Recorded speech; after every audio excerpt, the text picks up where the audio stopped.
Buenas tardes, doctora. Bueno, entonces vamos a tratar de que sea el menor tiempo posible. Gracias por haber tenido el tiempo para vernos hoy.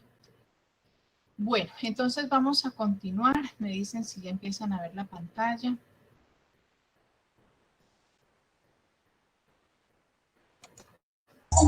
Sí, señora, se está viendo. Bueno, entonces vamos a continuar con otros aspectos importantes de este proceso.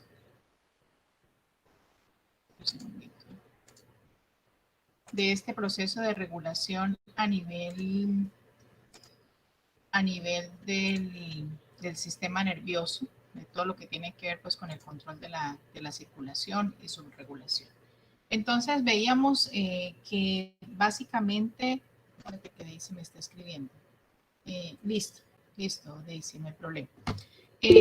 Básicamente es importante tener en cuenta de que la regulación del flujo sanguíneo pues obedece principalmente a esos factores locales. Veíamos unos factores adicionalmente sistémicos o metabólicos, pero va a ser más que todo debido a esos factores locales generado pues a partir de las mismas células dentro de los tejidos. Pero es importante resaltar de que además de que existen esos factores locales, que algunos van a ser agudos y otros que se van a requerir más tiempo, hay una regulación que se da directamente por el sistema nervioso hacia la circulación y eso permite que bajo ciertas circunstancias pues pueda generarse un control o una modificación rápida de la presión arterial. Sobre todo pues en cosas tan cotidianas que quiero que tengan presentes como por ejemplo que están durmiendo y se levantan súbitamente, sonó el despertador y al sonar el despertador pues uno brinca de la cama porque dice Dios mío ya es hora o mejor. No sonó el despertador y uno se brinca y se da cuenta que son las 8 de la mañana y por Dios ya llegué tarde y me van a matar y etcétera, etcétera. Entonces, ese cambio de estar en reposo a tener esa excitación que genera la angustia, la presión de lo que está ocurriendo y que nuestro cuerpo luego de reposo durante tantas horas, donde ha primado sobre todo el sistema nervioso parasimpático, dando paso a que los vasos sanguíneos se encuentren relajados y en ese estado de relajación pues que el gasto cardíaco sea mucho menor y abruptamente cambiar a un estado en el cual se necesita correr, brincar, la secreción de adrenalina y de todos los neurotransmisores que mencionaremos, pues se requiere precisamente la presencia de un sistema de control que pueda actuar en concordancia con esa rapidez que se necesita. Entonces, van a ser muchos los factores que van a influir para que esta regulación sea rápida y sea efectiva. Algunos van a ser esos factores locales, otros van a ser sistémicos, pero en general todos mediados a través del sistema nervioso autónomo, principalmente el sistema nervioso parasimpático y el sistema nervioso simpático. Porque el sistema nervioso simpático es el que, como verán ustedes aquí, en esta gráfica que tenemos, esta es la distribución, aquí tenemos entonces la protuberancia, aquí tenemos el bulbo, y observan ustedes que de manera lateral, de manera ventral vamos a tener unos centros que se denominan centros vasoconstrictores, un centro cardioinhibidor y un centro vasodilatador. Y a nivel de la médula espinal, entonces observamos cómo a partir de ella van a emerger los diferentes nervios desde esta cadena simpática, que es la que ven ustedes acá para vértebra simpática. Emergen diferentes nervios y lo que más nos interesa observar es precisamente esa inervación directamente al corazón y esa inervación directamente a los vasos sanguíneos para que en las situaciones que les comento, o en situaciones de su práctica clínica, uno observa cómo es que se va a dar este proceso de regulación a favor del mantenimiento de la presión arterial, ¿no?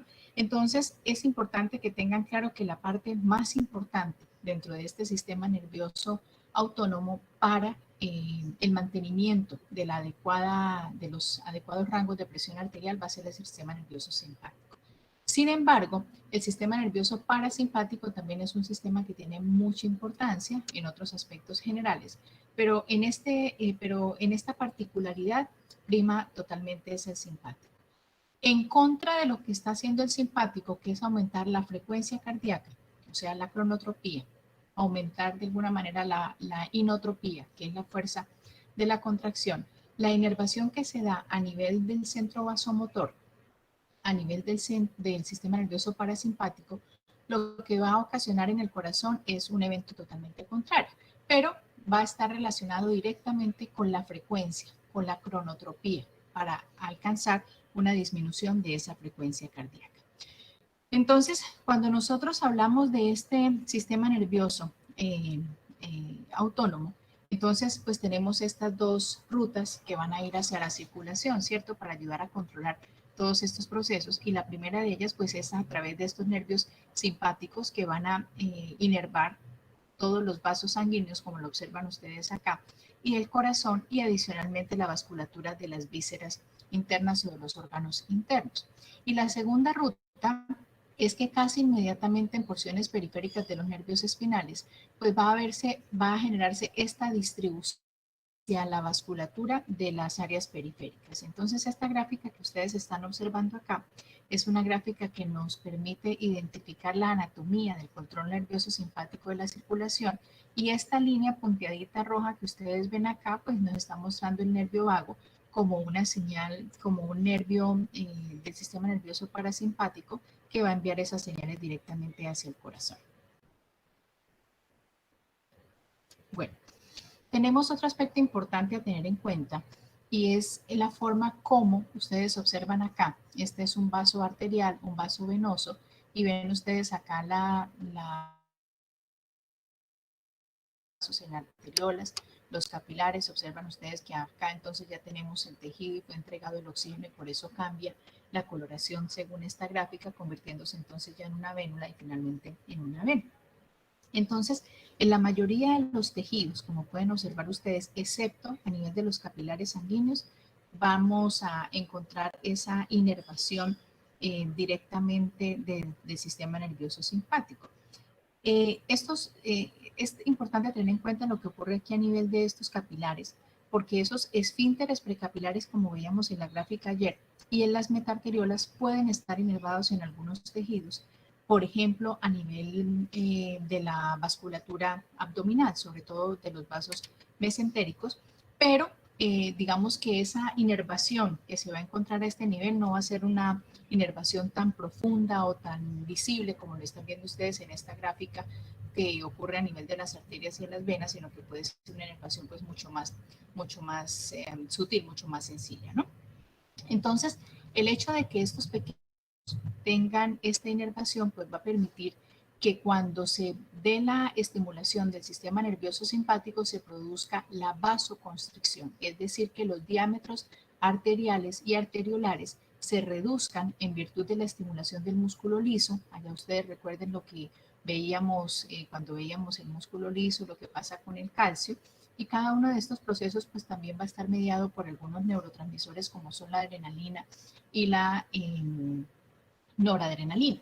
Entonces, el objetivo de esta estimulación es generar la vasoconstricción, y al generarse la vasoconstricción, pues entonces de alguna manera se va a incrementar el volumen sanguíneo circulante, y eso hace que las resistencias pues también se incrementen. Por eso es que el corazón también empieza a ejercer mayor trabajo, empieza a ejercer mayor consumo de oxígeno, porque tiene que empezar a vencer estas mismas resistencias, pero el objetivo de esto es aumentar el volumen circulante para de esa manera garantizar adecuada presión arterial y a su vez una adecuada presión de perfusión en los diferentes órganos, ya basados en los conceptos que todos conocemos, ¿no?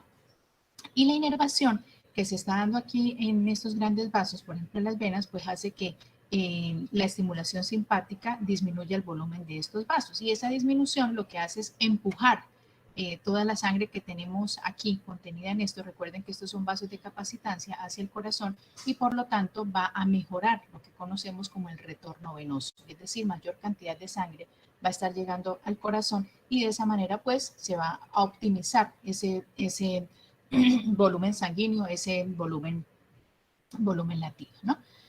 Esta inervación simpática y circulación sistémica tiene un objetivo también,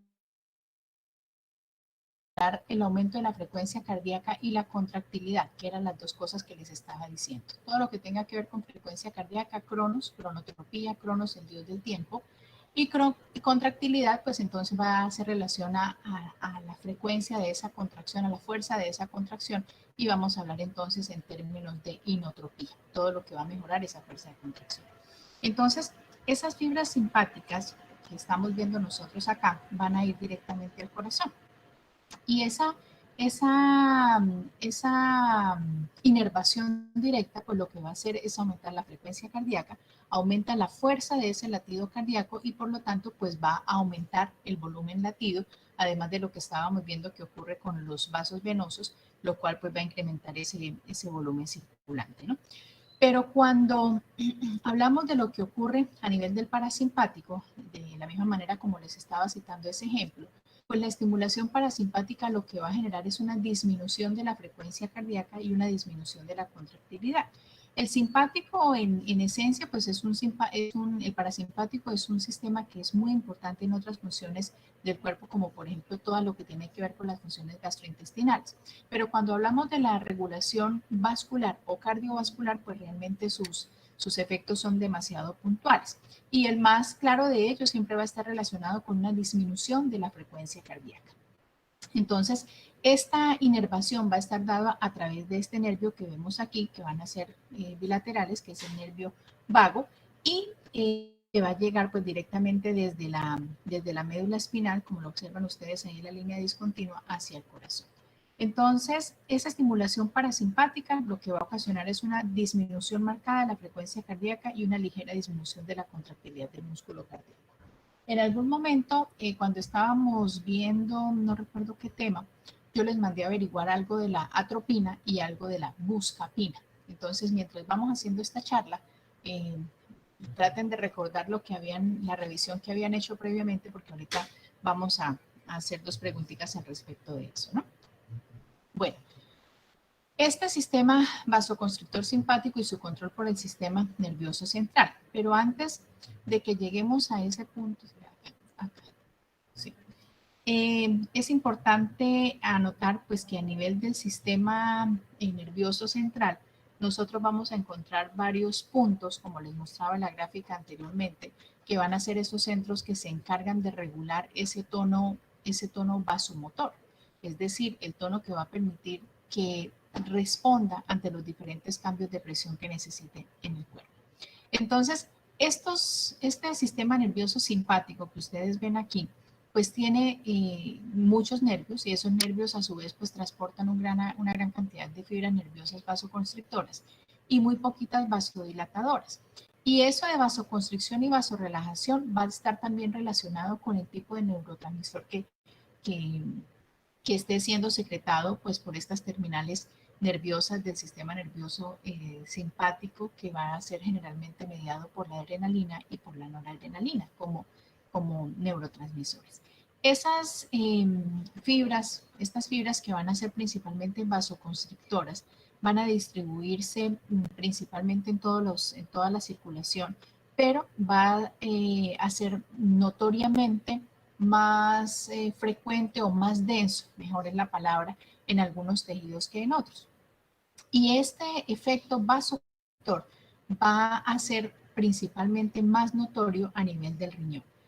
Ayer, creo, en la gráfica, en la clase anterior les mostraba una gráfica que hacía a través de la mácula densa. La mácula densa, que es un grupo de células que hacen parte de ese sistema yuxtaglomerular, que son capaces de censar los cambios de presión. O sea, ese cambio de presión se va a censar de acuerdo al volumen de sangre que esté pasando por la arteriola aferente, y eso es suficiente estímulo para que la mácula densa empiece a secretar y se induzca a través de ese sistema yuxtaglomerular la iniciación y la secreción de una serie de hormonas que hacen parte del eje renina-angiotensina-aldosterona. Entonces, esas fibras vasoconstrictoras también se van a encontrar de una manera densa, de una manera importante, en estructuras como por ejemplo los riñones, también las vamos a encontrar a nivel de los intestinos, a nivel del vaso y la piel, pero es mucho menos potente que lo que vamos a encontrar en el músculo liso, en el corazón y en el cerebro, donde pues tienen una acción fundamental.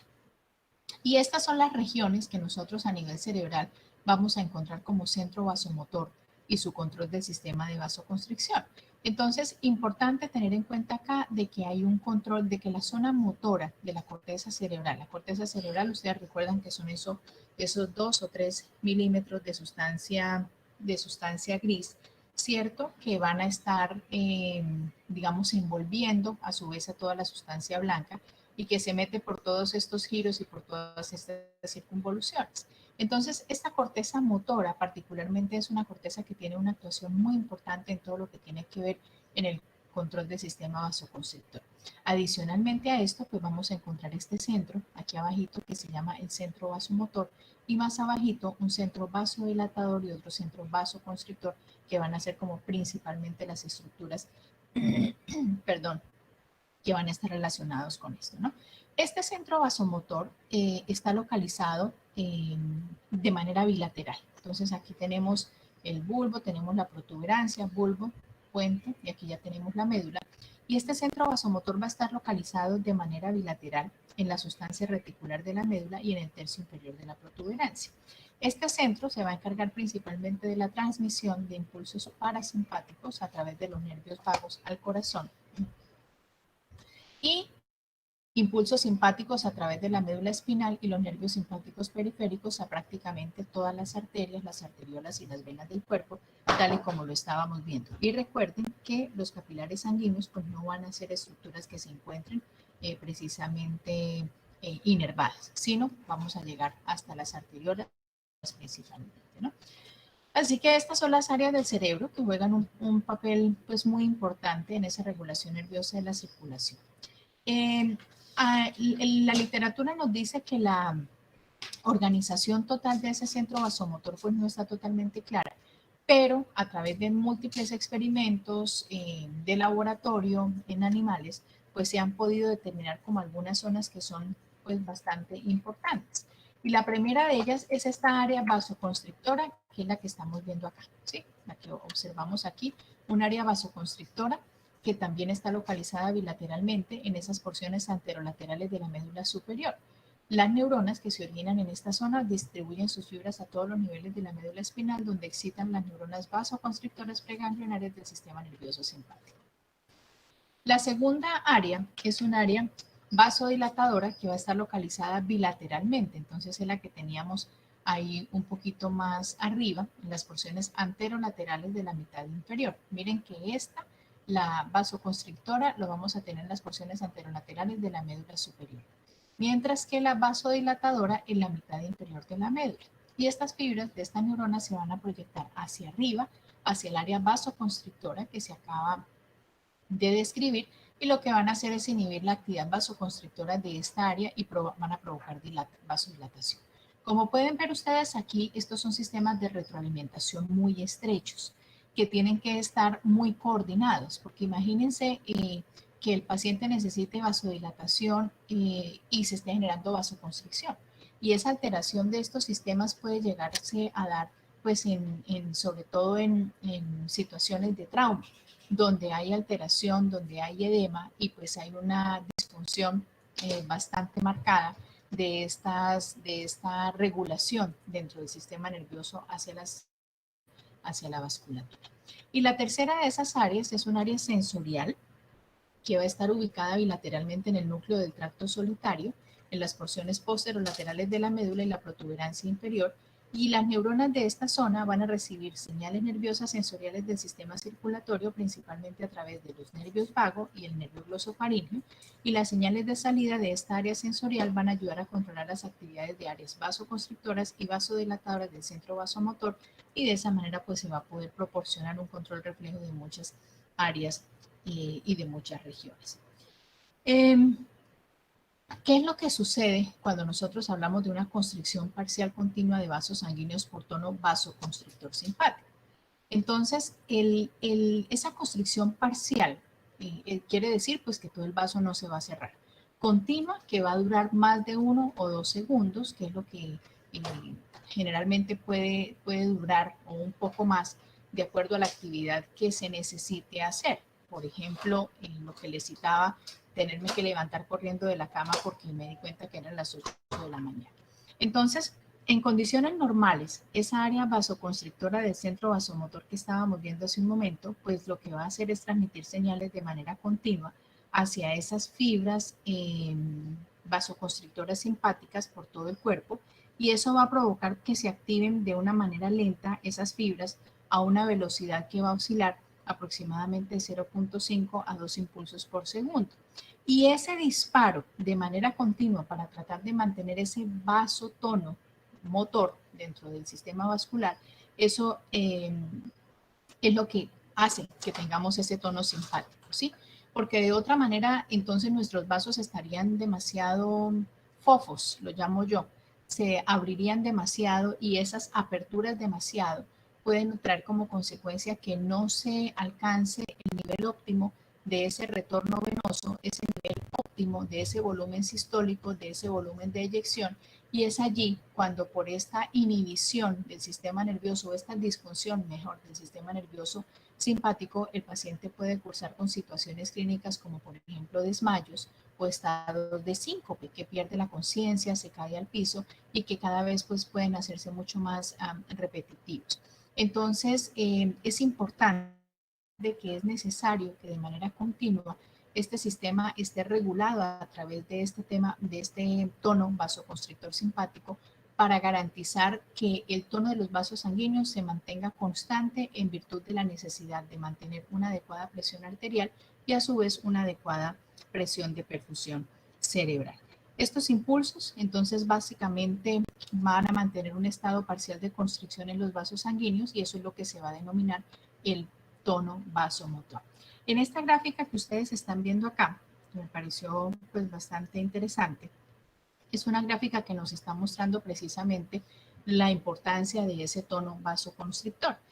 Entonces, este es un experimento que se hizo, pero esto nosotros lo vemos todo el tiempo. Cada vez que nosotros damos como anestesiólogos una anestesia raquídea, nosotros sabemos que luego de la anestesia raquídea estamos generando un bloqueo del sistema nervioso simpático. Y al generar el bloqueo de ese sistema nervioso simpático se va a perder esto que se llama el tono vasomotor. Entonces los vasos sanguíneos van a perder esa capacidad de mantenerse tónicos, y entiéndanme, como para que me entiendan tono, todos han visto un tambor, ¿cierto? Entonces el cuero que está en el tambor tiene que estar estirado lo suficiente para que emita un sonido. Si el cuero del tambor se suelta, pues queda fofo, queda suelto. Entonces ese tono, ese punto óptimo en el cual tiene que estar esa tela del tambor, es lo que nosotros vamos a llamar tono vasomotor. Es el punto óptimo para mantener ese flujo sanguíneo constante, esa presión arterial adecuada y por supuesto esa presión de perfusión. Entonces luego de que nosotros damos la anestesia espinal, ese tono vasomotor se cae. Entonces se genera una amplitud en los vasos sanguíneos, y esa amplitud de los vasos sanguíneos principalmente vamos a tener una situación importante con los venosos, hace que se disminuya el retorno cardíaco, el retorno venoso al corazón, y eso me va a traer como consecuencia una disminución en el volumen de bombeo, es decir, en el volumen sistólico, en el gasto cardíaco, y el paciente se me va a hipotensar. Entonces, cuando nosotros damos anestesia espinal, nosotros tenemos en cuenta todas estas variables y debemos, son pacientes que vienen en ayunas, debemos optimizar su nivel sanguíneo circulante. Es decir, hay que administrarle una carga de líquido antes de la inyección o durante la inyección. Y este evento se hace mucho más notorio en las mamás, en las mujeres embarazadas, porque el abdomen, el feto, el útero crecido, en posición supina, cuando la paciente está boca arriba, ejerce un peso bastante importante sobre los grandes vasos, sobre todo sobre la cava inferior, lo que hace que se obstruya o que se oblitere parcialmente y disminuya el retorno venoso, con lo que el gasto cardíaco a ella se le va a disminuir aún más. Entonces, por eso ustedes verán que nosotros, luego de que damos esta anestesia y acostamos a la paciente, le ponemos una cuña, o es como una especie de almohadita del lado derecho de la pelvis, para tratar de rechazar el útero hacia el lado izquierdo y liberar de alguna manera pues la vena cava, para tratar de mejorar ese volumen circulatorio. Entonces, este experimento lo que les mostraba a ustedes era esto. Luego de que se da una anestesia espinal, entonces estamos bloqueando el sistema nervioso simpático, estamos bloqueando la transmisión de los impulsos nerviosos desde la médula espinal hacia la periferia, y observan ustedes que el paciente tenía inicialmente una presión, el perrito tenía una presión inicialmente de 100 milímetros de mercurio y miren a dónde bajó, se redujo el 50%. Entonces, esta caída es lo que está demostrando esa pérdida de ese tono vasoconstrictor o vasomotor en el cuerpo.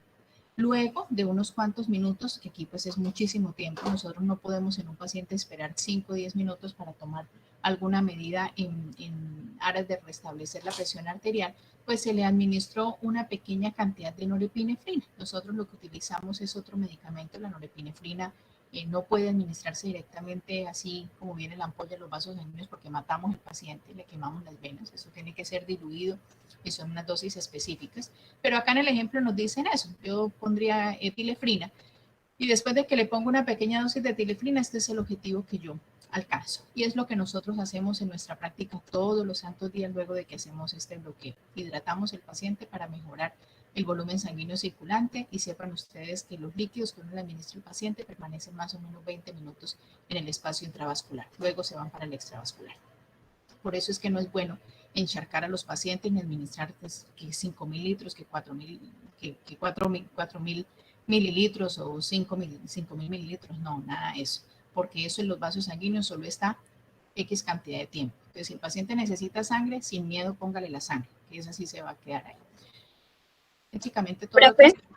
Dígame. Una pregunta. Ahorita usted nos mencionó que la administración de líquidos previa a la cirugía en ese caso A es... la raquidia. Ah, perdón, a la raquida, sí. A la administración de la anestesia. Ajá. Entonces, esto es más que todo para aumentar el volumen por la vasoconstricción.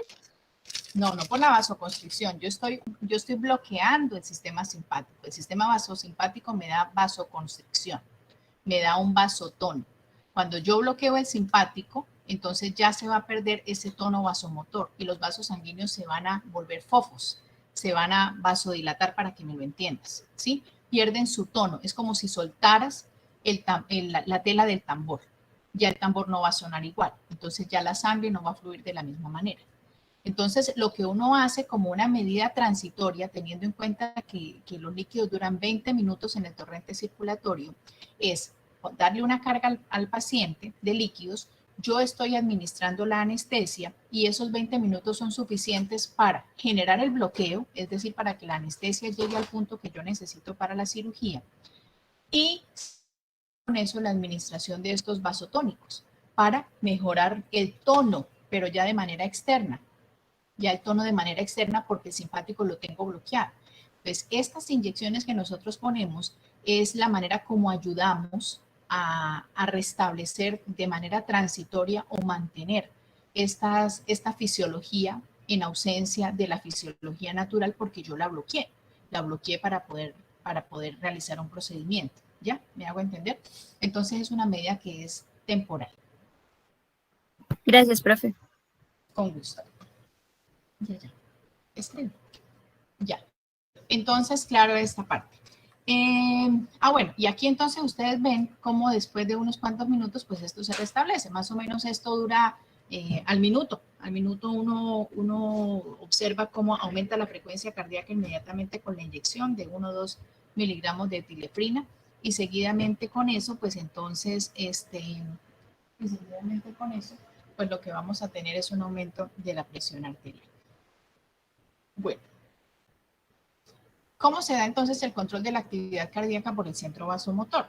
Esto es una situación pues bastante interesante.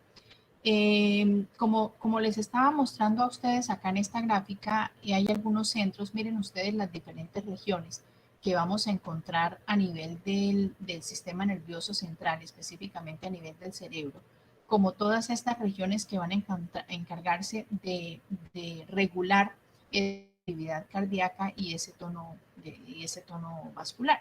Entonces, de la misma manera como ese centro vasomotor, que es el que estamos viendo acá, regula la cantidad de esa constricción vascular, de ese tono que les estaba mencionando, pues también va a tener una actividad importante sobre la actividad, sobre la frecuencia cardíaca, sobre la función cardíaca.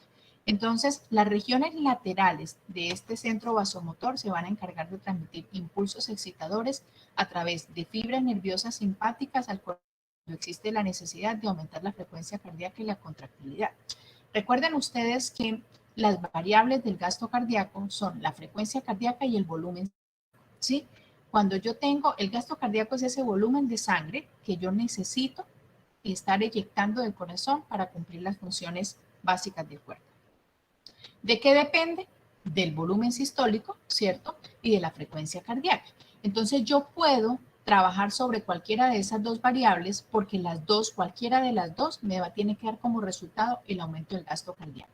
Entonces este centro vasomotor, a través de esos impulsos excitadores, a través de nervios simpáticos de fibras nerviosas simpáticas al corazón, entonces lo que hace o me aumenta la frecuencia cardíaca y me aumenta la fuerza de la contractibilidad. Y con la frecuencia cardíaca, pues me va a mejorar el gasto cardíaco, que es lo que yo voy a necesitar. Entonces, las dos actividades más importantes que se van a realizar para el control de esa actividad cardíaca por el centro vasomotor van a ser la regulación de la cantidad de la constricción vascular por un lado y por otro lado, pues controlar la actividad cardíaca. Y la porción medial del centro vasomotor se va a encargar de enviar señales a los núcleos motores dorsales adyacentes de los nervios vagos, que luego van a transmitir impulsos parasimpáticos a través de los nervios vagos al corazón, pues para disminuir la frecuencia cardíaca y la contractilidad o la fuerza del corazón. Entonces vean ustedes cómo regula de una manera bastante interesante. Por un lado genera excitación y por otro lado va a generar inhibición, y lo va a generar a través de ¿qué? De una estimulación del parasimpático. ¿Y por qué estimula el parasimpático? Porque a través de los nervios vagos lo que va a conseguirse es de la disminución de la frecuencia cardíaca y el corazón, y por lo tanto pues de la misma contractibilidad. Por lo tanto, entonces, como observan ustedes, este centro vasomotor tiene la capacidad de aumentar o disminuir y la fuerza de las contracciones cardíacas, pues normalmente van a aumentar cuando aumenta la vasoconstricción y van a disminuir esa vasoconstricción. ¿Cómo se va a dar entonces ese control del centro vasomotor por centro nervioso superiores? Entonces, dentro del sistema nervioso, pues existe una gran cantidad de neuronas, que van a ser neuronas bien pequeñitas que se van a encontrar en esa zona que se denomina la zona reticular, de la protuberancia, lo que estábamos viendo en la gráfica, del mesencéfalo y el diencéfalo, que estas neuronas van a tener como función excitar o inhibir el centro vasomotor.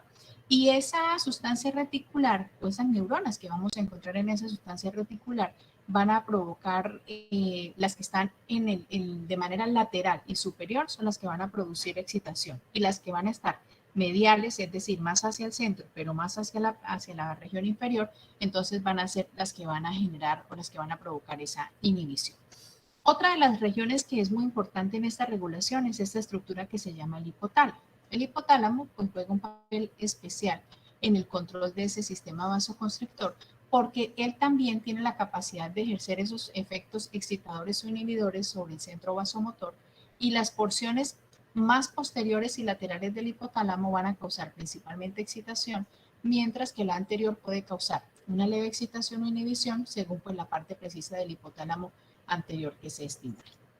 Como les mencionaba hace un momento, entonces la corteza cerebral, específicamente cuando se estimula la corteza cerebral motora, pues se excita el centro vasomotor debido a esos impulsos que van a ser transmitidos hacia el hipotálamo y luego al centro vasomotor. Entonces vemos cómo se van relacionando cada uno de ellos según las necesidades fisiológicas. La estimulación del lóbulo temporal anterior, las áreas orbitarias de la corteza frontal y la parte anterior de la circunvolución del cíngulo, la amígdala, el tabique y el hipocampo, pueden excitar o inhibir el centro vasomotor según las porciones precisas de estas áreas que son estimuladas y la intensidad del estímulo.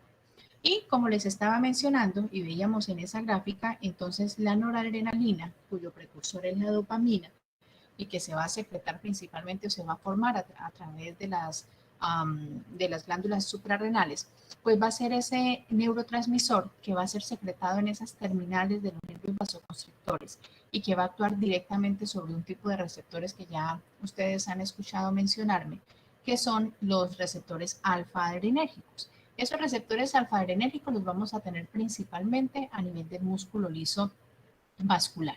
Y cuando se estimulan estos receptores por sustancias como la noradrenalina, pues el efecto neto que nosotros vamos a tener va a ser principalmente la vasoconstricción, que es el objetivo.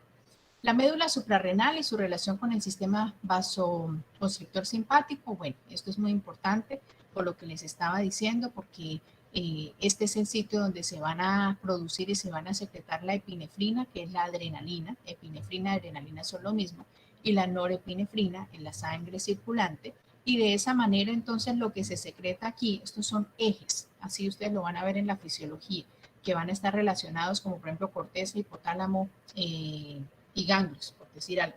Aquí entonces es corteza, hipotálamo, centro vasomotor y glándulas suprarrenales.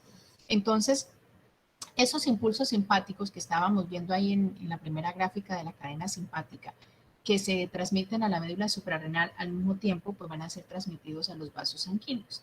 Y estos impulsos van a hacer que aquí, en estas glándulas suprarrenales, se produzca y se secrete tanto la epinefrina como la norepinefrina, y de allí pues entonces va a pasar directamente a la sangre circulante. Y en la sangre circulante pues va a encontrar dentro de los mismos vasos por los cuales va a estar circulando estos receptores alfa 2 que mencionábamos, y sobre ellos pues entonces va a actuar causando la vasoconstricción. En algunos tejidos del cuerpo puede la epinefrina o la adrenalina puede ocasionar vasodilatación, por ejemplo lo que ocurre a nivel de los bronquios. Un paciente asmático es un paciente que puede tener como fisiopatología una broncoconstricción, es decir, los bronquios se cerraron y eso genera mayor resistencia al paso del aire. Entonces, la administración de sustancias como la adrenalina, actuando sobre el corazón, aumenta la frecuencia. Actuando sobre los vasos, aumenta el tono vascular, aumenta la presión arterial. Pero actuando sobre los bronquios, lo que va a hacer es dilatarlos, y de esa manera, pues en este escenario lo que nos va a permitir es mejorar la entrada del aire hacia los pulmones. El sistema vasodilatador simpático y su control por el sistema nervioso central. Entonces, hemos estado hablando del sistema vasoconstrictor. Y llama la atención de pronto pues encontrarse con que no solamente va a ser un sistema vasodilatador simpático, sino que también podemos tener un sistema vasoconstrictor, sino que también podemos un sistema vasodilatador. Entonces, estos nervios simpáticos que se encargan de inervar en los músculos esqueléticos van a transportar también unos tipos de fibras que se llaman fibras vasodilatadoras simpáticas, y también pues esas fibras vasoconstrictoras. A través de experimentos, esto se ha podido evidenciar, y por ejemplo en los gatos, estas fibras dilatadoras se encargan de liberar neurotransmisores como la acetilcolina, contrario a lo que hemos estado observando que secretan generalmente norepinefrina. Aquí en esto se evidenció que lo que secretaban era acetilcolina en sus terminaciones. Y el área principal del cerebro que va a encargarse de controlar específicamente este sistema vasodilatador va a ser en el hipotálamo anterior. Y la pregunta es, ¿cuál va a ser entonces ese posible papel del sistema vasodilatador simpático? O sea, digamos que tenemos una claridad en cuanto a la importancia de la vasoconstricción en estos procesos y de cosas tan cotidianas como que ahorita estoy sentada y me tengo que levantar. Eso genera un cambio de posición, y ese cambio de opinión de posición va a requerir también unos ajustes hemodinámicos importantes para que yo camine y no me desmaye, porque una cosa es el gasto cardíaco que tengo estando sentada y otra cosa será el gasto cardíaco que yo voy a necesitar cuando me levanto y cuando voy a buscar lo que necesito. Entonces, ese sistema vasodilatador simpático pareciera no tener un papel muy importante en el control de la circulación, porque ese bloqueo que se da de los nervios simpáticos de los músculos, pues apenas va a ser capaz de afectar en una medida muy pequeñita el control del flujo sanguíneo hacia sus propias estructuras. Entonces, realmente lo que vemos es que se menciona como un sistema adicional al sistema de vasoconstricción, pero en realidad pues no es que tenga mucha evidencia a nivel de los humanos como con una acción bastante específica. Hay una situación interesante y es el síncope vasovagal. Eso se denomina, el libro lo ha denominado como un desmayo emocional o síncope vasoletal. Esta es una reacción vasodilatadora que se produce en ciertas personas que pueden ser muy emocionales, entonces que experimentan intensos trastornos emocionales y eso les va a ocasionar desmayos. En este caso, entonces ese sistema vasodilatador del músculo se activa y al mismo tiempo el centro cardioinhibidor vagal va a encargarse de transmitir señales fuertes al corazón, lo que va a hacer que se disminuya de una manera importante la frecuencia cardíaca. Y la presión arterial, al disminuir la frecuencia cardíaca, pues la presión arterial también va a caer rápidamente y esto en conjunto va a hacer que se disminuya el flujo sanguíneo al cerebro y hace que la persona pierda el conocimiento. Y este efecto general se llama síncope vasovagal. A mí me llamó la atención leerlo aquí en el texto, pues como un desmayo emocional, porque de pronto para ustedes como lectores y estudiantes podrían desestimar de alguna manera lo que realmente significa el síncope vasovagal como una entidad clínica muy importante y una entidad que puede amenazar la vida del paciente. Si bien es cierto que algunos pacientes que tengan esas características emocionales pudieran llegar a desmayarse y generar estos síntomas que aquí les puse como palidez, sudoración, cefalea, palpitaciones, visión borrosa, náuseas y finalmente el paciente se cae al suelo. Este síncope vasovagal es un síncope que obliga, como decimos nosotros, todo desmayo tiene que estudiarse, todo desmayo tiene que evaluarse, porque bien puede ser una hipoglicemia la que lleve a que el paciente se desmaye, o pueden ser situaciones más complejas como una alteración del nodo sinusal que ustedes han visto, o una alteración en estos varoreceptores y quimiorreceptores que vamos a mencionar. Ese desmayo emocional, entonces, hago esa claridad para que no piensen que todo el síncope vasovagal va a obedecer a un estado emocional. Aquí lo mencionan de esa manera, pues me parece interesante que ustedes conozcan que es una posibilidad, pero también es importante que ustedes sepan de que esto es una realidad y que es una entidad clínica muy importante y que incluso pues puede llegar a comprometer la vida del paciente. Entonces, digamos que de alguna manera para poder diferenciar lo que sería ese síncope vasovagal, entidad altamente preocupante de ese desmayo emocional, pues comienza con interrogar al paciente cómo es que eso se está dando. Si el paciente está sentado y se levanta o está caminando y de manera súbita tiene el síncope, que es el desmayo, o si este está precedido de esto, que son pensamientos perturbadores que se van a generar en el paciente.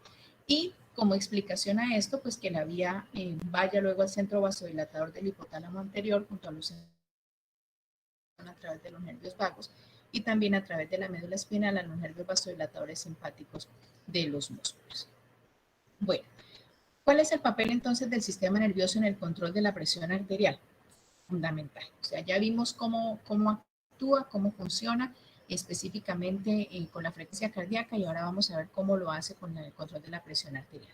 Entonces, básicamente lo va a hacer de esta manera. Ya vimos la gráfica de la inervación, entonces la mayoría de las arteriolas de la circulación sistémica van a estar contraídas, lo que hace pues que se aumente en gran medida la resistencia periférica total y de esa manera pues hay en primer lugar el aumento de la presión arterial.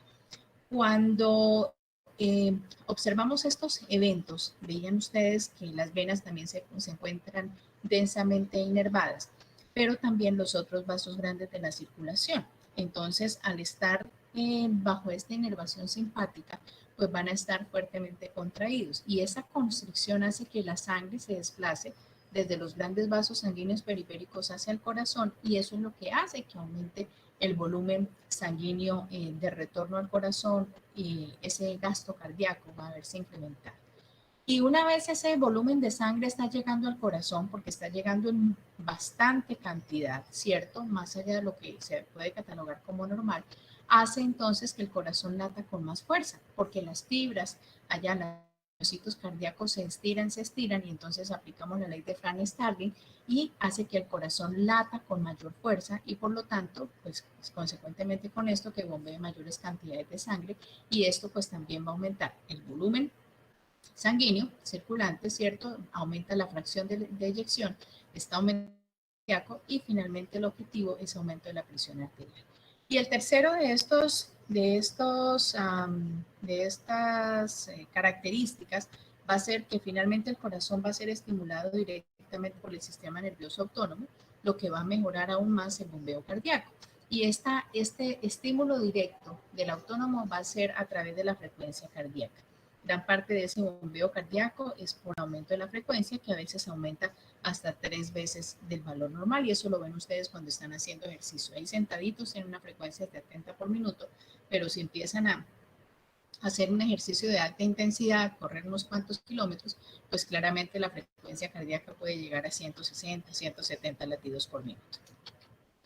¿Cómo es ese control nervioso de la presión arterial? Pues es un control que es rápido. O sea, lo ideal es que sea rápido porque el cuerpo humano cambia y puede cambiar abruptamente de situaciones, de un estado de reposo a un estado de alerta. Entonces se necesita que esta respuesta sea una respuesta rápida porque si no, el paciente se va para el piso.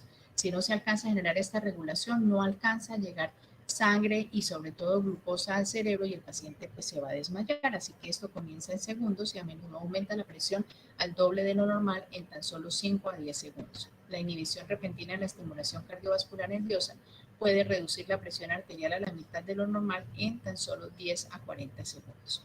Y claramente aumento de la presión arterial durante el ejercicio muscular y otras tensiones, y eso depende pues básicamente del tipo de ejercicio que nosotros estemos haciendo. Entonces, un ejemplo importante de esa capacidad que tiene el sistema nervioso para aumentar la presión arterial es cuando ocurre este aumento durante el ejercicio muscular. Entonces, cuando se hace un ejercicio intenso, pues los músculos van a requerir mayor cantidad de flujo sanguíneo. Y parte de ese aumento pues va a ser debido a la vasodilatación local de la vasculatura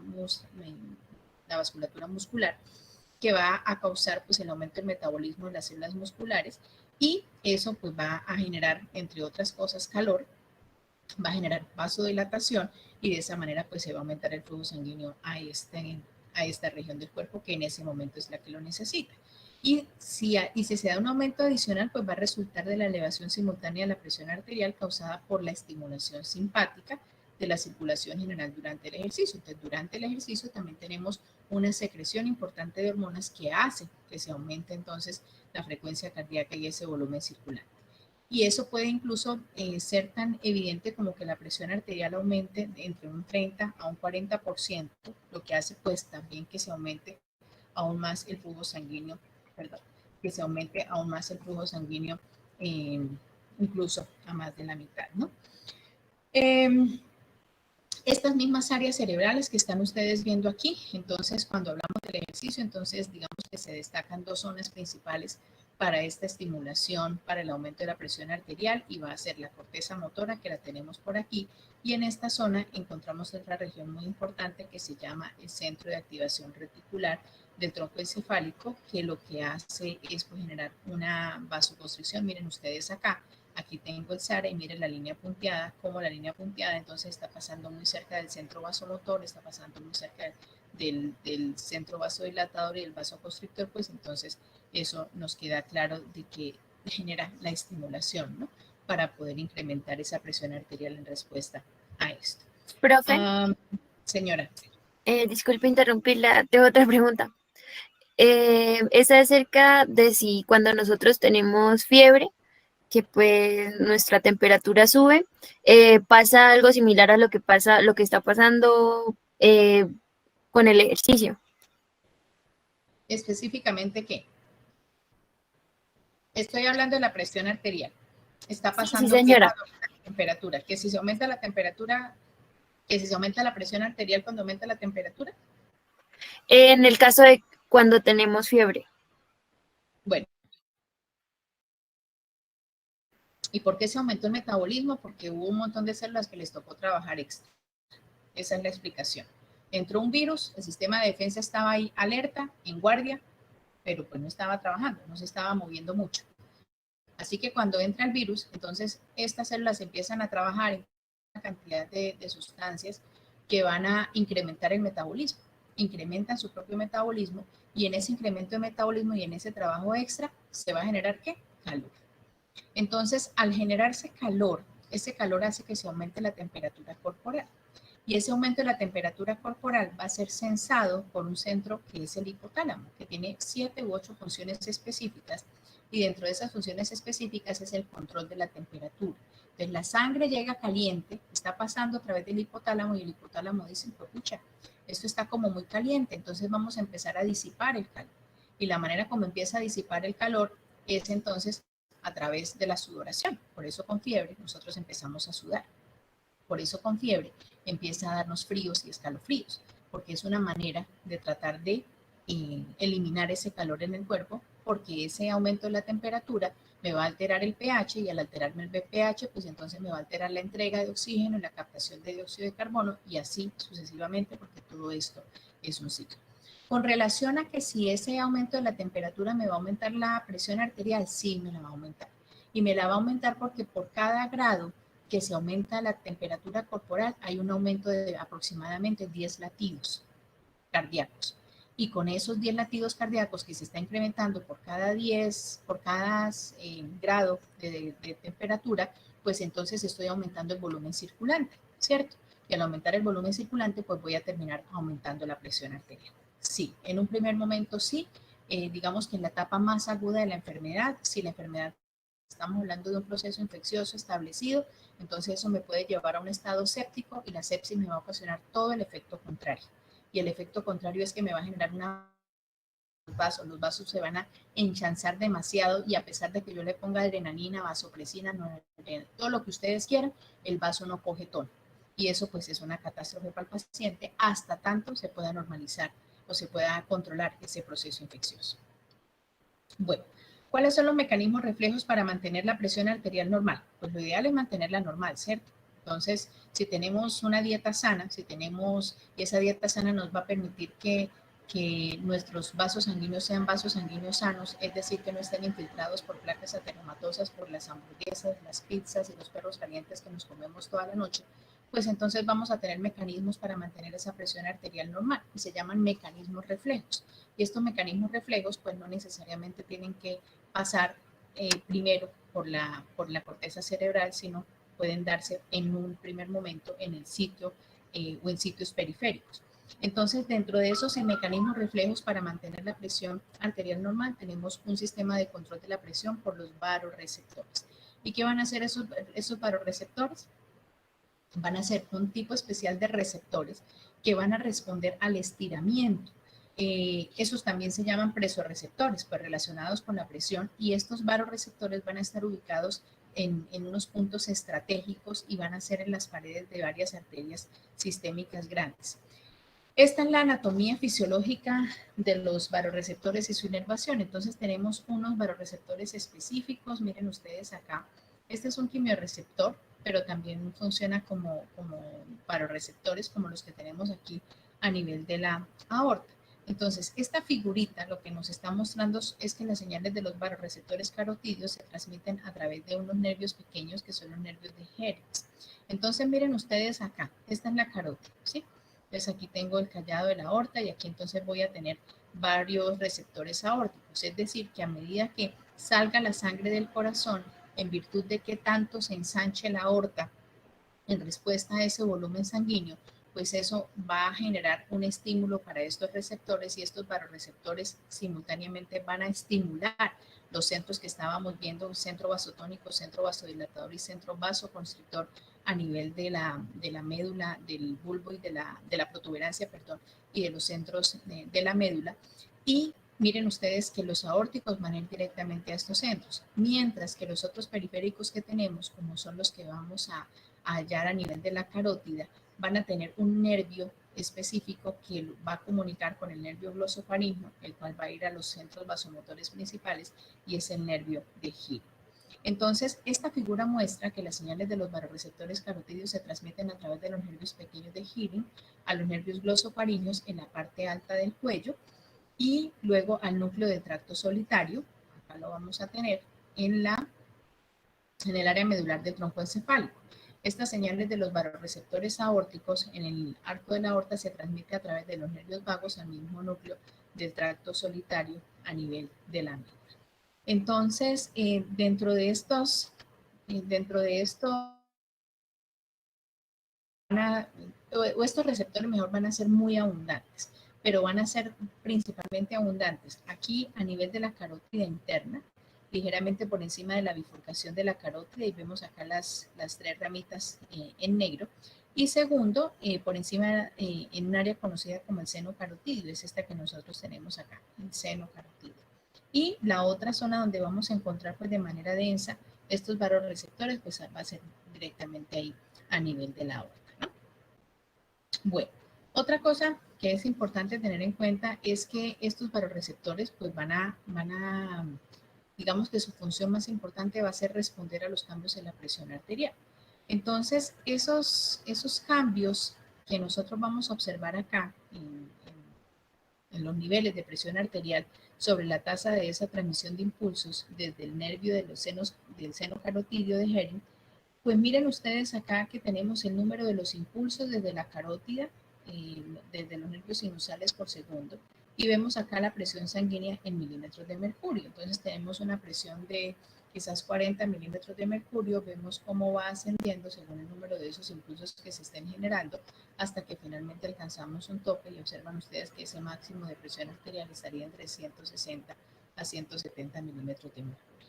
Entonces, este AI pues va a hacer relación específicamente es al delta de esa presión o a la diferencia que vamos a encontrar de esos impulsos nerviosos en el seno carotídeo y este AP al delta o al cambio en la presión arterial. Entonces, esos varoreceptores que estábamos viendo en la gráfica anterior del seno carotídeo, pues no van a ser estimulados prácticamente por presiones que sean inferiores entre 0 a 50 o incluso 60 milímetros de mercurio. Pero por encima de esos niveles, o sea, cuando se alcanzan estos niveles de presión arterial, entonces ellos van a ir respondiendo progresivamente y de una manera más rápida hasta finalmente alcanzar un nivel de más o menos 180 milímetros de mercurio. Esa respuesta de los varoreceptores aórticos son similares a las que vamos a encontrar en los receptores carotídeos, prácticamente están hechos de presa, pero operan con cierta diferencia y esa cierta diferencia pues va a radicar en el punto en el cual se van a estimular los unos o los otros y la diferencia pues va a ser más o menos de 30 milímetros de mercurio más altos cuando hablamos de los carotídeos respecto a estos que serían más alto en los aórticos, 30 milímetros de mercurio más alto en los aórticos respecto a los carotídeos que estaríamos hablando de 40 o 50 milímetros de mercurio. Bueno, hay un reflejo circulatorio que es iniciado por los varoreceptores. Entonces, ¿cómo se va a dar esto? Pues entonces hay una señal de los varoreceptores de los que estábamos viendo. Esa señal de los varoreceptores, entonces ya sabemos que va a ir al núcleo del tracto solitario de la médula. Pero hay unas señales que van a ser unas señales secundarias que van a ir el centro vasoconstrictor de la médula y van a excitar el centro parasimpático y páncreas.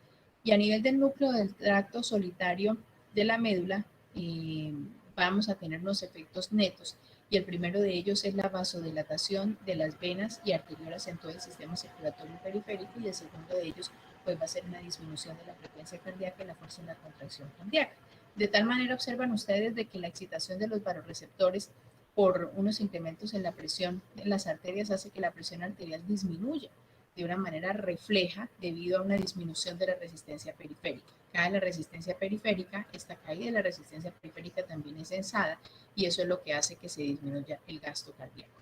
Pero si la presión arterial baja mantuviera los efectos opuestos, pues entonces lo que va a hacer es que se incremente manteniéndose o se incremente, perdón, se inicie de una manera refleja, básicamente sería lo que se podría hacer. En esta gráfica, que es la gráfica 18.7, entonces aquí nos están mostrando, estas son las carótidas. Entonces ustedes observan acá que tenemos una presión en milímetros de mercurio, este es el tiempo, vamos a evaluar el tiempo de clampeo. Entonces en esta gráfica nos va a mostrar un cambio reflejo típico en la presión arterial cuando se ocluyen las dos arterias carótidas. Están clampeando, están ocluyendo las dos arterias carótidas en este punto. Y observamos de que eso se está generando, por ejemplo, en los 2 minutos de haber iniciado el procedimiento o cualquier tipo de cirugía.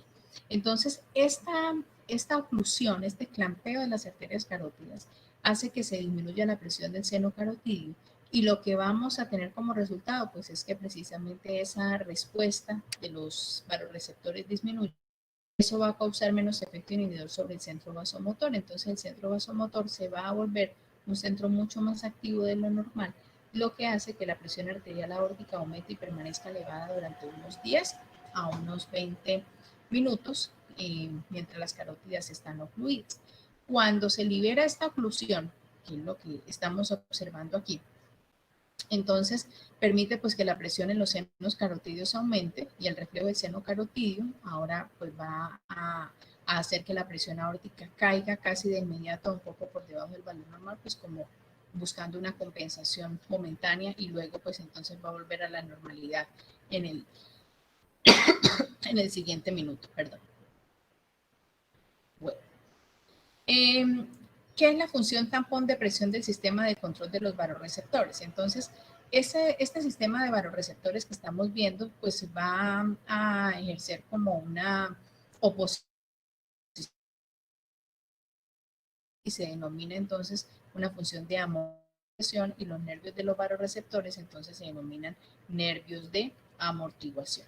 Y esto pues es interesante. ¿Qué estamos viendo en esta gráfica? Entonces, en esta gráfica se están haciendo dos registros de la presión arterial de 2 horas en un perro normal. Aquí está el perrito normal, entonces está haciendo el registro y observan ustedes la presión arterial, cómo se está registrando en esto. Y varias semanas después de que los varorreceptores se hubieran desnervado, es decir, se les cortaron los nervios a los receptores y ya no hay comunicación de la aorta hacia los centros superiores, o no hay comunicación de los senos carotídeos hacia los centros superiores. Entonces, esta gráfica lo que nos está mostrando es la importancia de esa amortiguación. Miren ustedes acá, esto se llama amortiguación. Miren ustedes de que prácticamente es invariable la presión arterial. Observan ustedes en el sentido superior y en el sentido inferior cuando hay ese control a través de los varorreceptores.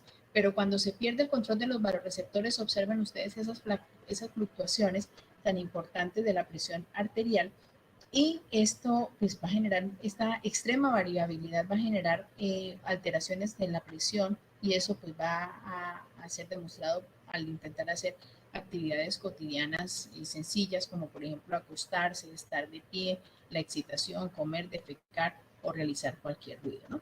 Y esto que estamos viendo acá es lo que nos pasa cuando nos levantamos de la cama y nos dimos cuenta que eran las 10 de la mañana y la clase era a las 6. Entonces, realizan este proceso de amortiguación para poder responder a los cambios que necesito en ese momento, pero sin que eso me traiga otras consecuencias más graves. Esta gráfica que está aquí, aquí tenemos el porcentaje de ocurrencia, aquí vemos la denervación, aquí vemos una curva que está catalogada como normal y vemos una presión arterial media dada en milímetros de mercurio. Entonces, esta gráfica nos muestra las curvas de distribución de frecuencia de la presión arterial durante un periodo de 24 horas en un perro normal y en el mismo perro varias semanas después de que se han desenervado los varorreceptores. Entonces, esta gráfica, aquí tenemos porcentaje de ocurrencia, más o menos un 7%, y aquí tenemos pues la presión que va desde unos 10 milímetros de mercurio hasta unos 160 milímetros de mercurio. Entonces, esta gráfica nos está mostrando las distribuciones de frecuencia de las presiones arteriales medias, aquí ustedes ven eso, registradas durante un día de 24 horas en un perrito normal y en un perrito denervado. Entonces, lo que está en rojo es el perrito que fue denervado y lo que está en azul es el perrito normal. Entonces, cuando estos varorreceptores están funcionando de manera normal, la presión arterial media se mantiene dentro de este rango. Observen ustedes, aquí lo tengo, más o menos entre 85 y 115 milímetros de mercurio durante todo el día. Observan ustedes de que no hay unas fluctuaciones pues así muy abruptas, pero manteniéndose más o menos alrededor de los 100 milímetros de mercurio. Pero cuando se realiza la denervación de los varorreceptores, observen ustedes esos cambios, esos altibajos, la curva de frecuencia entonces por un lado se aplana, miren ustedes que no tiene este pico, mostrando que el rango de presión aumentó 2.5 veces, cayendo con la frecuencia hasta 50 milímetros de mercurio o incluso aumentando a más de 160 milímetros de mercurio. Entonces esta grafiquita nos está mostrando la extrema variabilidad que se puede generar en estos cambios de presión en ausencia de un receptor arterial. ¿Son importantes los varorreceptores en la regulación a largo plazo de la presión arterial? ¿Qué opinan?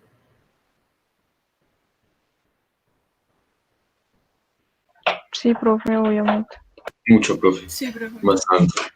Entonces ya queda claro que son supremamente importantes y que gracias a ellos, en cuestiones de segundos, pues se van a generar todos esos cambios dentro de la misma vasculatura, pero ya lo pueden interpretar. Hay una retroalimentación, en este caso positivas y negativas, para poder estimular los vasos sanguíneos y generar ese tono, el mantenimiento del tono, pues en virtud de esa necesidad, con tal de mantener esas presiones que sean adecuadas para la perfusión de los diferentes órganos. Cuando esa presión arterial, por alguna alteración de estos vasoreceptores, no alcanza o se cae muy por debajo, no alcanza ese nivel adecuado de presión de perfusión, entonces esos vasoreceptores en un primer momento puedan no transmitir los impulsos, pero progresivamente, y ese progresivamente puede ser incluso unos cuantos días, pues entonces esos vasoreceptores se van a ir como despertando, se van a ir como reorganizando, pues para poder llegar o alcanzar ese nivel de control. También, así como tenemos estos vasoreceptores, también tenemos otras estructuras muy importantes que se llaman los quimiorreceptores. Entonces, como su nombre nos lo indica, entonces van a ser unos receptores que van a responder a los cambios de unas sustancias químicas. Y similar a la localización de los vasoreceptores, también los vamos a tener a nivel carotídeo y a nivel aórtico. Entonces, como sustancia química, el oxígeno, y estábamos viendo clase anterior cómo el oxígeno va a ser el mediador más importante para esa regulación del flujo a nivel local. Entonces, un efecto bajo de ese nivel del oxígeno sobre la presión arterial pues va a traer unas consecuencias importantes. Estas células quimiorreceptoras van a ser altamente sensibles a esos niveles bajos de oxígeno. De tal manera que cuando el paciente está en un estado de hipoxia, por ejemplo, ahorita que estamos en COVID, bajo la fisiopatología, esa pequeñísima fisiopatología que les comenté, que trae como consecuencia un bajo nivel de oxígeno. En ellos no tanto una elevación del dióxido de carbono. A ver unos cambios en los iones de hidrógeno. Entonces, esos quimiorreceptores son altamente sensibles a estas tres variables. Estos quimiorreceptores están ubicados en varios órganos, quimiorreceptores pequeños que van a tener más o menos un diámetro de unos 2 milímetros de tamaño, dos que los vamos a encontrar en los cuerpos carotídeos, como lo observan ustedes aquí en esta gráfica, y uno de los cuales pues va a estar justo acá. Uno está bajito y el otro está justo en el sitio de la bifurcación de la arteria carótida común, y vamos a tener otros de 1 a 3 cuerpos aórticos que van a estar adyacentes a la aorta. Estos quimiorreceptores lo que hacen es excitar las fibras nerviosas que junto con las fibras vasoreceptoras, entonces miren que están relacionados y actúan en conjunto, pasan a través de los nervios de Hering, ¿cierto? Que se van a unir ¿con quién? Con el glosofaringeo. Y ese glosofaringeo pues entonces va a llegar a los centros vasomotores superiores y los nervios vagos hacia el centro vasomotor del tallo cerebral. Y aquí lo tenemos. Entonces esta es otra grafiquita que por ahí encontré. Y miren ustedes el cuerpo carotídeo, quimiorreceptor. Este es el seno carotídeo. Observen ustedes la densidad de la inervación. Y aquí otra vez tenemos nuestro nervio de Hering. Los quimiorreceptores se estimulan porque la disminución del flujo sanguíneo, entonces la disminución del flujo sanguíneo trae como consecuencia una disminución del oxígeno, porque la sangre es la que lleva el oxígeno. Entonces, si tengo poquita sangre, pues tengo poquito oxígeno. ¿Y esto qué hace? Que los quimiorreceptores se estimulan. De la misma manera como es estimulado por el oxígeno, entonces cuando hay una acumulación excesiva de CO2 y del hidrógeno, entonces que no han sido eliminados o que no han sido tamponados, entonces también estimulan. Y esas señales transmitidas desde los quimiorreceptores van a excitar el centro vasomotor, como lo estábamos viendo en las otras gráficas, y esa estimulación en los centros vasomotores, pues entonces va a generar la elevación de la presión arterial de nuevo a la normalidad. Y este reflejo quimiorreceptor no es un controlador potente de la presión arterial hasta que la presión cae por debajo de 80 milímetros de mercurio. Miren ustedes. Entonces, digamos que primero tenemos otros mecanismos para poder restablecer la presión arterial, pero ya cuando esto cae por debajo de 80 milímetros de mercurio, entonces ya quiere decir que la situación está bastante compleja porque el oxígeno está bastante poquito, o hay bastante dióxido de carbono, o hay bastante hidrógeno y la presión cayó a 80 milímetros de mercurio, entonces es cuando se va a disparar este mecanismo. Hay otra serie de reflejos que es importante que ustedes conozcan, sobre todo pues, para algunas patologías, y son los reflejos de la arteria pulmonar y auricular que van a regular la presión arterial. Las aurículas y las arterias pulmonares van a tener unos receptores de estiramiento. Recuerden lo que estábamos viendo con el retorno venoso. Cuando aumenta el retorno venoso, es decir, se produce la vasoconstricción de las vénulas y de las venas, eso trae como consecuencia más sangre que va a llegar a la aurícula derecha. Y como está llegando más sangre de lo que normalmente está llegando, porque está sujeto el vaso y va a estar sujeta la situación a la acción de estas sustancias o de estos mediadores de vasoconstricción, pues va a hacer que de una manera como rápida, como súbita, se estire la aurícula. Tanto la aurícula principalmente, pues. Entonces, en estas paredes, tanto de la aurícula como de la pulmonar, vamos a encontrar unos receptores de estiramiento, y esos receptores están respondiendo a ese estiramiento por aumento del volumen, pero se denominan receptores de baja presión. Bueno, ¿cuándo lo van a ver? Cuando se ve de pronto con mucha frecuencia, por ejemplo, en pacientes que tengan alteraciones como falla cardíaca. Entonces, en estos pacientes con falla cardíaca, pues digamos que esos receptores de estiramiento en un primer momento se va a generar esta situación. Y junto con esta situación puede darse también la secreción de otras sustancias que van a ser químicamente muy activas, como son, por ejemplo, el péptido natriurético auricular. Y ese péptido natriurético auricular pues va a tener también un efecto relacionado con la natriuresis, allá, sodio y orina, para generar pues, cambios también importantes a nivel de la presión arterial, ¿no?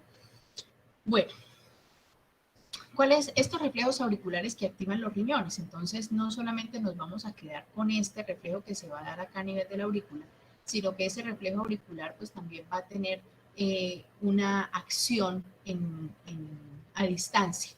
Y los riñones, como lo hemos estado mencionando desde la clase anterior, tienen muchas funciones, no solamente son las estructuras que sirven para eliminar la orina y con ella la sustancia de desecho, sino que tienen funciones importantes como la hematopoiesis, al producir o al inducir la producción de eritropoyetina para que la médula ósea pues produzca nuevas células rojas, y pues claramente tiene una función muy importante en el mantenimiento y en la regulación de la presión arterial, porque dependiendo de él vamos a tener mayor pérdida de volumen a través de la orina, o se va a retener mayor volumen disminuyendo la cantidad de orina en virtud, pues para ayudar a mantener esta presión arterial.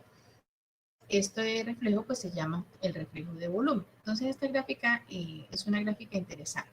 Entonces una vez vamos a tratar de ubicarnos por aquí, ¿sí? Aquí.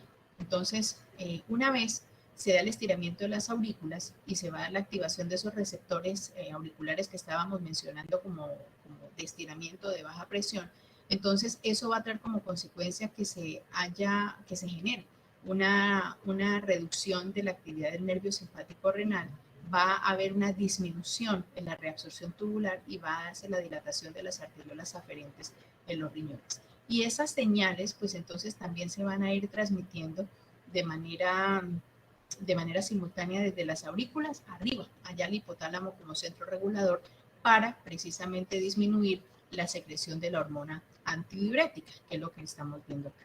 Entonces tenemos ese reflejo del volumen atrial, ¿cierto? Ese volumen a través de los receptores. Hay un aumento de la presión arterial. Acá tengo este aumento de la presión arterial, entonces se va a dar por acción de los vasoreceptores.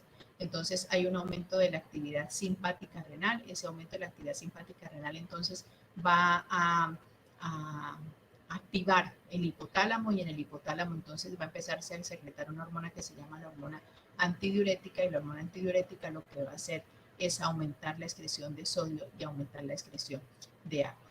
Y lo que les estaba diciendo, con esa dilatación de las aurículas, con ese estiramiento, hay un péptido que se llama el péptido natriurético auricular, que se va a secretar directamente a nivel de las aurículas, y la acción de ese péptido natriurético auricular va a hacer, junto con la hormona antidiurética, aumentar la excreción de sodio y la excreción de agua, precisamente pues para tratar de mantener ese reflejo de volumen en respuesta a esto, ¿no? Entonces, aumento del volumen, aquí tengo que si hay un aumento del volumen sanguíneo, entonces eso me va a traer como consecuencia un aumento del gasto cardíaco, me va a aumentar la frecuencia cardíaca como una de las dos variables que estábamos viendo.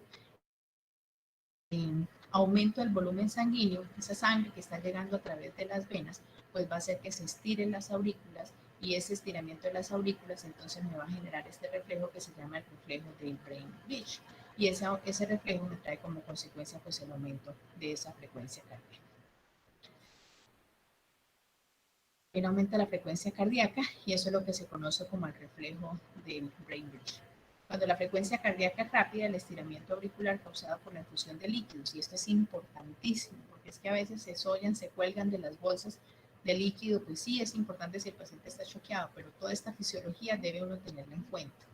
Entonces, el estiramiento auricular causado por la infusión de líquidos puede reducir la frecuencia cardíaca debido a la activación de los vasoreceptores arteriales. Eso es importante tener en cuenta, por eso los líquidos nosotros optamos por tener en estado de shock, no una vena, sino varias venas, las venas que el paciente necesite, dos, y si dos no fueron suficientes, pues hay que pasarle un catéter central, porque esa intención de poner líquidos de esa manera tan rápida, lo que me va a hacer es disminuir la frecuencia cardíaca y al disminuirme la frecuencia cardíaca me va a tumbar el gasto cardíaco en ese paciente. ¿Por qué?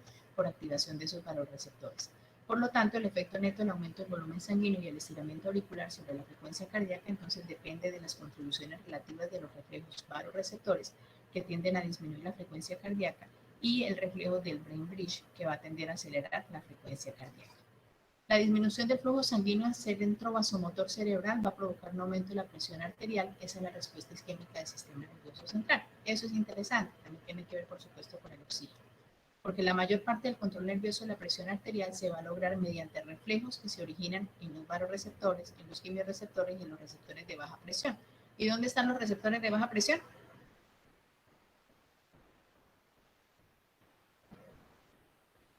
Aurícula derecha.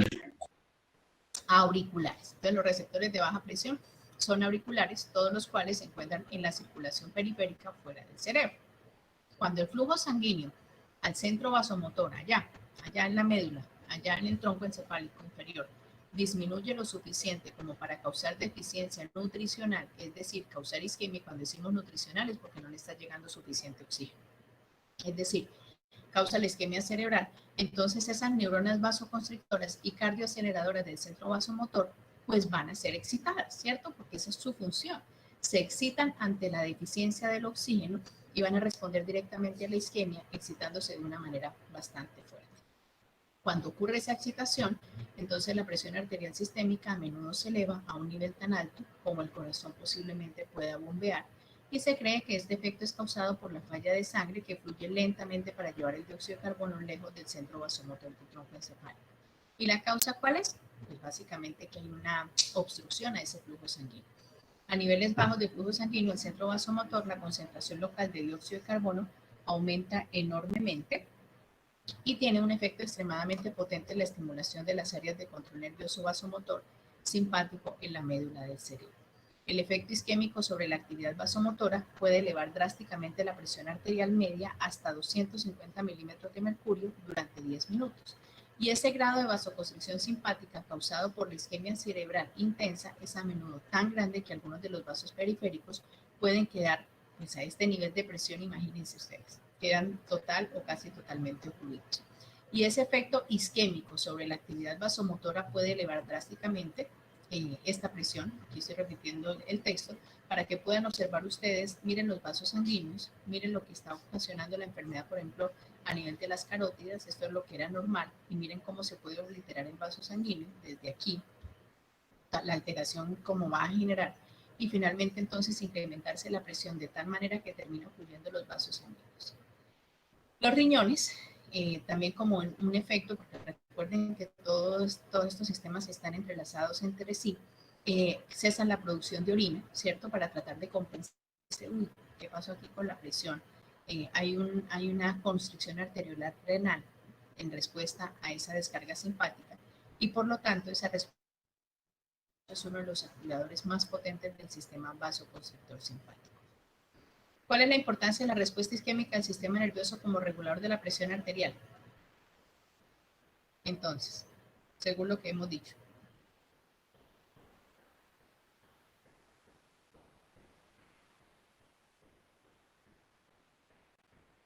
Redireccionar el flujo, profe, en cierto modo.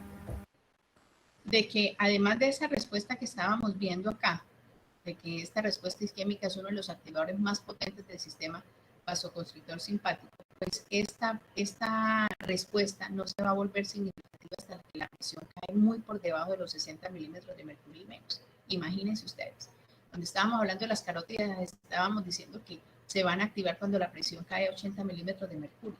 Y cuando hablamos de esta respuesta isquémica, estamos diciendo que va a ser hasta 60 milímetros de mercurio y menos, alcanzando su mayor grado de estimulación cuando tiene una presión de 15 a 20 milímetros de mercurio. Entonces, esa respuesta isquémica del sistema nervioso central no es uno de esos mecanismos normales que se van a encargar de regular la presión arterial, pero sí va a funcionar. Es urgente. Es urgente, exacto. Funciona como un sistema de emergencia, ¿sí?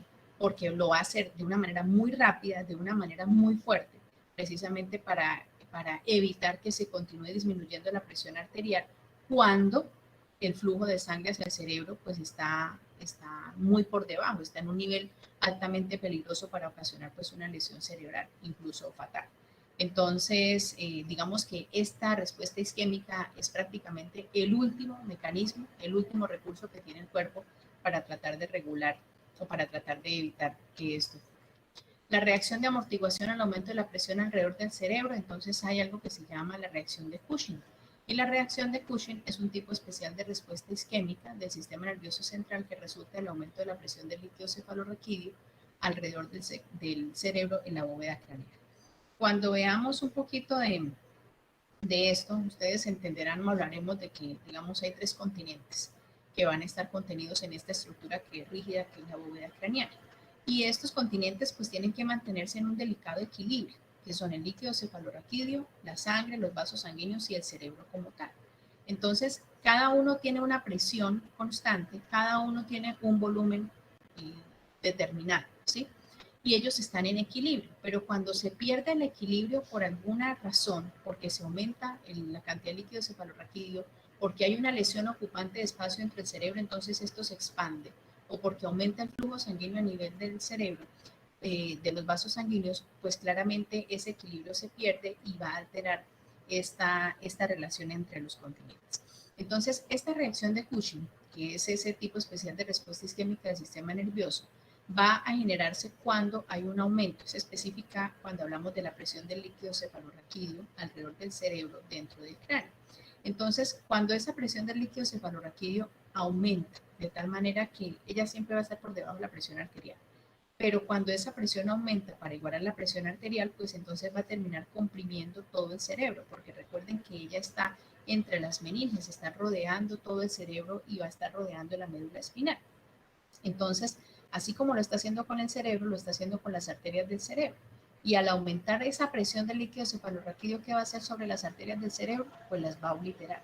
Y al obliterarla, pues entonces va a disminuirse de manera importante el flujo de sangre hacia el cerebro. Y esta disminución del flujo sanguíneo, pues va a desencadenar ¿qué? Una respuesta isquémica del sistema nervioso que hace que aumente la presión arterial. Entonces, ven ustedes que se pierde el equilibrio, pero siempre va a estar como uno en contra del otro. Aumentó la presión del líquido cefalorraquídeo, entonces va a aumentar la presión en los vasos sanguíneos, la presión arterial. ¿Para tratar de qué? De mejorar la presión arterial. Y ese aumento de la presión arterial, pues entonces va a actuar directamente también sobre la presión del líquido cefalorraquídeo. Y la sangre, pues va a fluir o sea, cuando se alcanza el objetivo de que esa presión sanguínea sea más alta que esa presión del líquido cefalorraquídeo, entonces esa sangre va a fluir hacia los vasos del mismo cerebro, pues para tratar de aliviar esa isquemia cerebral.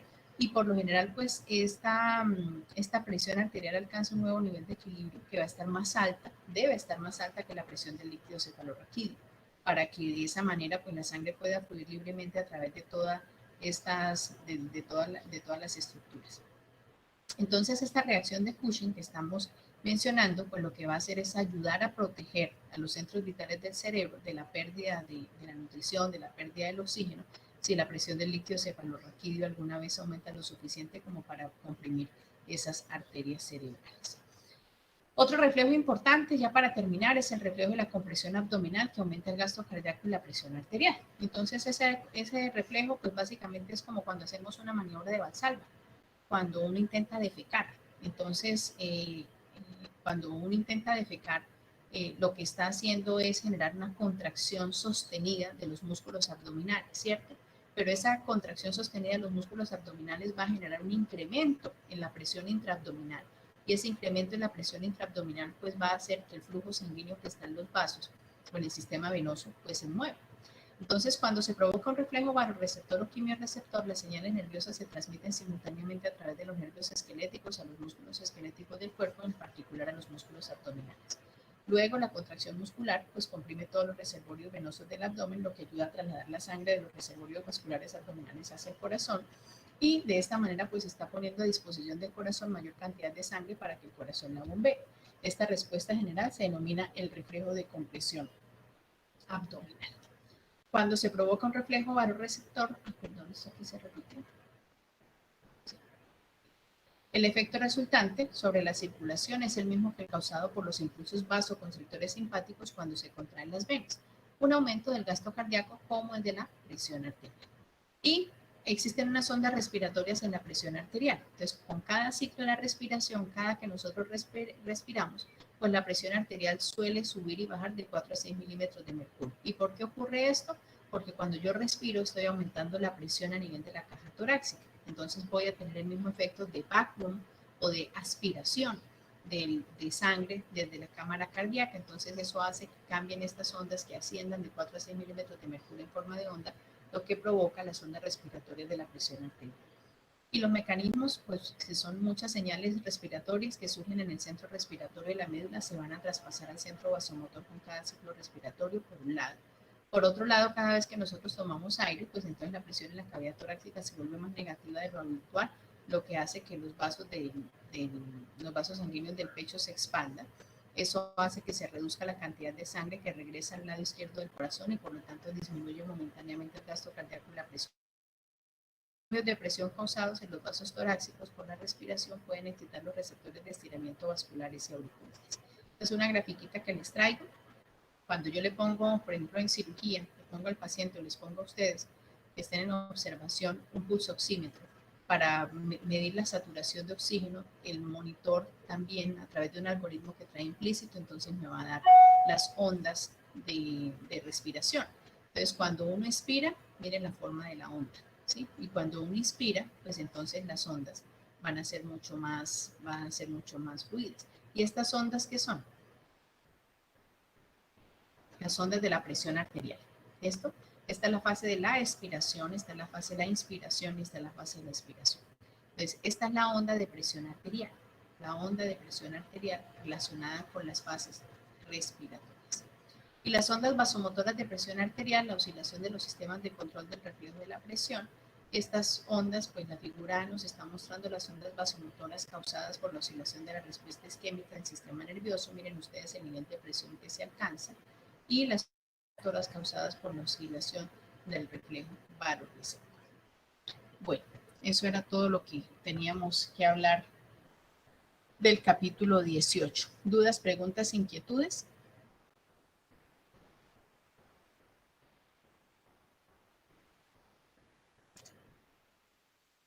Creo que no, profe. No, señora. No, profe. ¿Me haces un favor?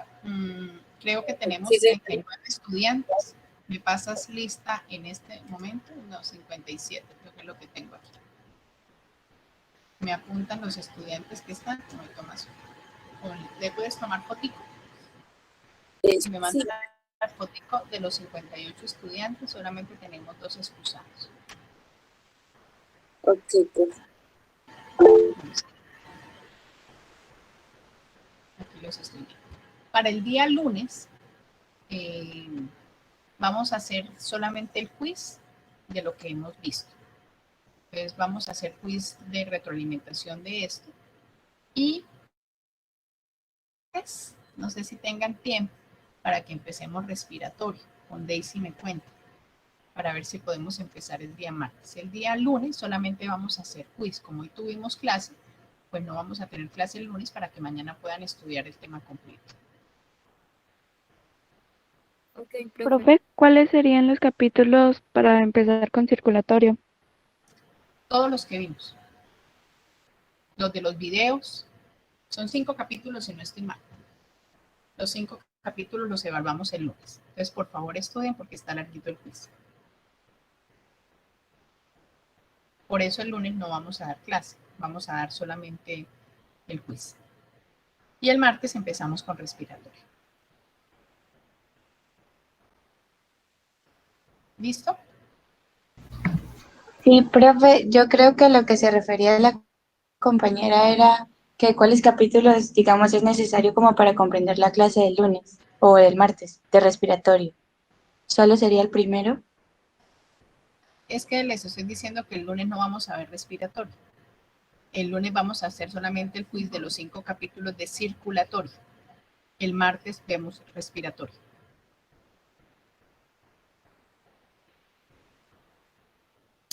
Ah, listo, profe. Daisy, ¿ya tienes la lista? ¿Las foticos? ¿Me las mandas? Profe, todavía no. Ya.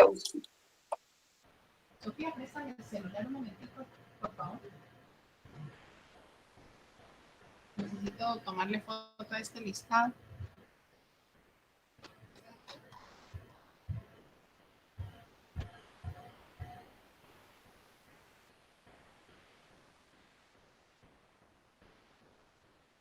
Eso es lo malo de esta plataforma que no nos deja descargar la lista de análisis.